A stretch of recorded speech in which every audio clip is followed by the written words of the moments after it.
काल के भी काल, काल के देवता महाकाल के दिव्य घर की भव्यता ऐसी ही है जो उज्जैन के महाकालेश्वर मंदिर में विराजमान है। यह मंदिर देश के प्रतिष्ठित 12 ज्योतिर्लिंगों में से एक है और मंदिर में महाशिव लिंगम को स्वयं से उत्पन्न माना जाता है। ये सुंदर मंदिर समय के संकटों को झेलते हुए भी शिव भक्तों की आस्था का प्रतीक बना हुआ है। इसकी दीवारों पर उभरी कलात्मक उत्कृष्टता और भगवान महाकाल की विशाल मूर्ति, जिनके दर्शन ही अपने आप में एक वरदान है, आप इसे कभी नहीं भूलेंगे। हर भोर में लाखों शिव भक्त प्रसिद्ध भस्म आरती में शामिल होते हैं। चमत्कारों और अनसुलझे रहस्यों की कहानियों से लेकर कई लोगों की अटूट आस्था तक, महाकालेश्वर का शिखर कई दिव्य घटनाओं का साक्षी है। महाकालेश्वर मंदिर के इतिहास के अनुसार प्रजापति ब्रह्मा ने स्वयं इस स्थान पर पहला मंदिर स्थापित किया था। उज्जैन में मिले सिक्कों पर भगवान शिव का निशान है। कई काव्य ग्रंथों के अनुसार परमार काल में आक्रमणकारियों ने मंदिर को नष्ट कर दिया था।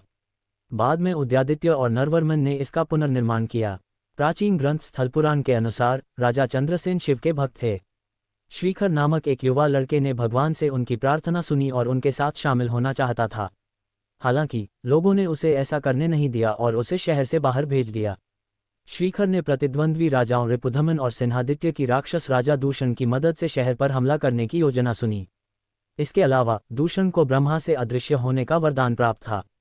इसलिए श्रीखर और वृद्धि नामक एक पुजारी ने मदद के लिए भगवान शिव से प्रार्थना की। दुश्मन अवंतिका उज्जैन पहुंचे और लोगों पर अत्याचार करना शुरू कर दिया। उन्होंने शहर में सभी वैदिक धर्मानुष्ठान गतिविधियों पर प्रतिबंध लगा दिया।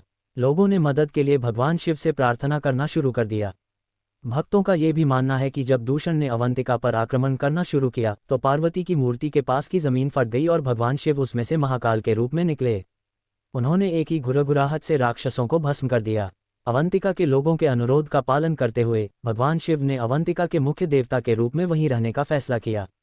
महाकालेश्वर की प्राचीन दीवारें विदेशी आक्रमणकारियों के हाथों कई हमलों और विनाश की गवाह हैं। 13वीं शताब्दी की शुरुआत में गुलाम वंश के तीसरे शासक इल्तुतमिश ने मंदिर को ध्वस्त कर दिया था जब वह उज्जैन पर हमला कर रहा था। ऐसा कहा जाता है कि पवित्र ज्योतिर्लिंग को आक्रमणकारियों ने पूरी तरह से नष्ट कर दिया था और उसे पड़ोसी तालाब, जिसे बाद में कोटि तीर्थ कुंड के नाम से जाना गया, में फेंक दिया था। आक्रमणकारियों ने मंदिर से बहुत धार्मिक महत्व वाली कुछ मूल्यवान संरचनाएं भी चुरा लीं। बाद में 18वीं शताब्दी के चौथे और 5वें दशक के दौरान मराठा सेनापति राणोजी शिंदे के शासनकाल में मंदिर का शानदार पुनरुद्धार हुआ। राणोजी के दीवान ने अपनी संपत्ति का उपयोग मराठा शैली की वास्तुकला में मंदिर की वर्तमान संरचना के निर्माण के लिए किया। मंदिर का प्रबंधन कुछ दशकों तक मराठा प्रशासन द्वारा किया गया, जिसके बाद देवस्थान नामक एक ट्रस्ट ने इसकी जिम्मेदारी संभाली। 1947 में भारत की स्वतंत्रता के बाद उज्जैन के कलेक्टर कार्यालय ने मंदिर प्रशासक के रूप में देवस्थान ट्रस्ट की जगह ले ली। महाकालेश्वर शिव के कट्टर भक्तों और हिंदू उपासकों के लिए शाश्वत मोक्ष और अटूट आस्था का प्रतीक है। यह मंदिर 18 महाशक्तिपीठों में से एक है। हिंदू पौराणिक कथाओं के अनुसार देवी सती, शिव की पहली पत्नी, ने शिव के साथ अपने विवाह पर अपने पिता की आपत्ति के खिलाफ विद्रोह के रूप में अपने प्राण त्याग दिए थे। उनकी मृत्यु का सम्मान करने के लिए भगवान विष्णु ने उनके शरीर को कई हिस्सों में काट दिया, जो धरती पर गिरने पर मंदिरों में बदल गए। इन तीर्थस्थलों को शक्तिपीठ कहा जाता है और ऐसा माना जाता है कि उनका ऊपरी होंठ महाकालेश्वर में गिरा था। ऐसा माना जाता है कि जो कोई भी मंदिर में पूजा करता है और सच्चे मन से कुछ मांगता है, उसकी इच्छा हमेशा पूरी होती है। अपनी दिव्य आभा और आध्यात्मिक आनंद के कारण मंदिर साल भर लाखों भक्तों को आकर्षित करता है। महाकाल की अनंत प्रकृति का आनंद लेने के लिए हर साल 1.5 लाख से अधिक साधु और लगभग 2 करोड़ दर्शनार्थी इस मंदिर में आते हैं। आशा है आपको यह वीडियो पसंद आएगा। धन्यवाद। हर हर महादेव। भोले बाबा की जय।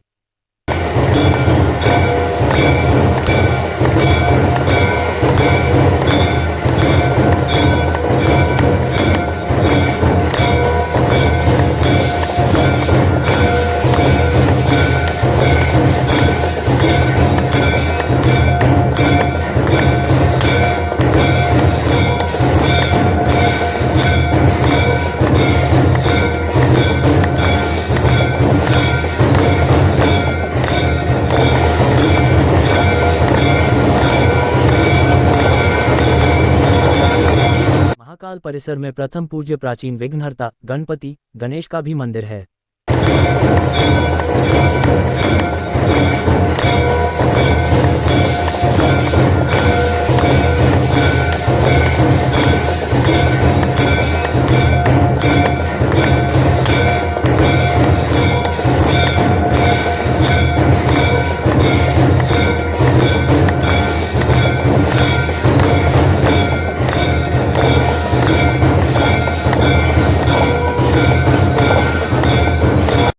उज्जैन में श्री सत्यनारायण मंदिर तथा खाती समाज द्वारा बनवाया गए जगदीश मंदिर के पास जूनागढ़ पैलेस रुकने का उत्तम स्थान है। इसके संचालक पंकज भाई पांचाल बहुत ही मिलनसार व्यक्ति है और उन्हें पत्रकार होने के कारण इस क्षेत्र की काफ़ी जानकारी भी है।